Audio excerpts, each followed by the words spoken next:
Hello and welcome to today's episode, where we're diving into a topic that's crucial for so many people: service dog insurance in Australia. Now, you might be thinking, insurance? How complicated can it be? Well, let me tell you, it's a fascinating journey that I can't wait to share with you. Picture this: a sunny afternoon back in December 2022 in Sydney. I was at a cozy cafe, sharing a coffee with my colleague Sarah. We were deep in conversation about an ongoing project, and I found myself sighing in exasperation. "Can you believe it?" I said to her, recounting this legal definitions roadblock we had stumbled upon. It was a project that initially seemed straightforward: ensuring comprehensive insurance coverage for service dogs in Australia.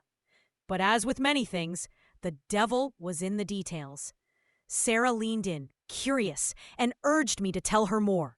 So, let's rewind a bit. We were working with a client named James, who relied on his service dog, Max, a beautifully trained golden retriever. Max wasn't just a pet. He was a lifeline, trained to assist with mobility challenges and seizure detection. Naturally, James wanted to ensure Max was covered by insurance, but there was a hitch. The insurance company was hesitant, all because of ambiguities in the legal definition of what constitutes a service dog under Australian law. At first, I was baffled. Max was clearly trained, clearly performing necessary tasks for James. Yet the insurance providers kept pointing to the fine print. It was a classic case of policy lagging behind reality. Max had undergone extensive training through an accredited program, had all the right certifications, and performed life-saving tasks daily. But the insurance framework just didn't seem to recognize this reality. Here's where it all gets tricky. The Australian legislation defines service dogs as those trained to assist a person with a disability, to alleviate the effects of that disability. However, not all insurers align with this definition, which creates a frustratingly large gray area for handlers. The Disability Discrimination Act of 1992 lays the groundwork, but each state and territory has its own interpretations. And insurance companies? Well, they often cherry-pick which definitions best fit their risk assessment models. Sarah was visibly frustrated, and honestly, so was I. It felt like I was constantly banging my head against a wall, trying to reconcile these seemingly disparate worlds. But here's the thing I realized. This wasn't just a legal issue. It was about aligning those definitions with practical insurance policies. I began mapping out how different insurance providers interpreted the same legal text. And the variations were staggering. Some required veterinary certification, others demanded specific training documentation, and others relied on outdated medical assessments. The deeper I dug, the more I realized that many insurance companies were still operating with outdated criteria. It's not just an oversight, it's a significant barrier. Consider this: over 15,000 Australians now rely on service dogs for various disabilities. Yet, many insurance policies haven't been updated to reflect current legal standards. This oversight can lead to devastating inconsistencies in coverage for those who need it most. Sarah asked me, "So, what did you do?" And I told her it was time to roll up my sleeves for some serious advocacy work. I reached out to the insurance company, engaging in complex dialogues and numerous stakeholder meetings. We discussed the need for a comprehensive resource that would eventually become the 2025 Guide to Advanced Service Dog Insurance in Australia.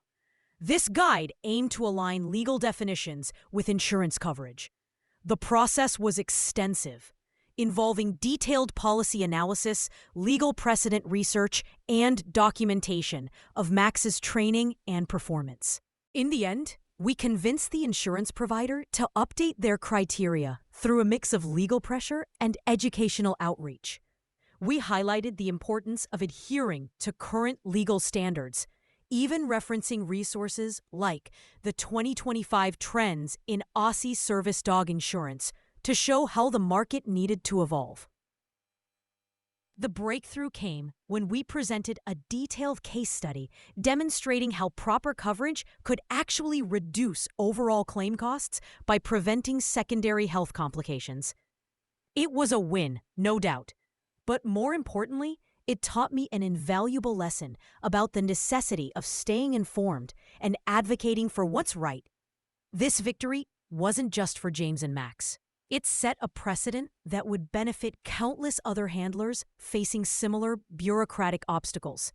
Reflecting on it, it's clear how crucial it is to bridge the gap between legal definitions and practical insurance applications. This wasn't just about insurance. It was about ensuring the welfare and rights of service dogs and their handlers across the board.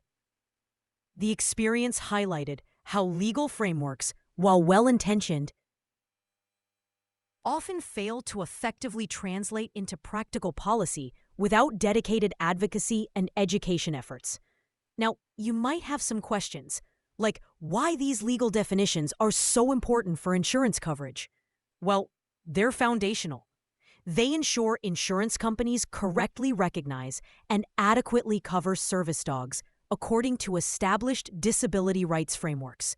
Without clear, up-to-date definitions, coverage can be inconsistent, leaving handlers vulnerable to significant financial exposure.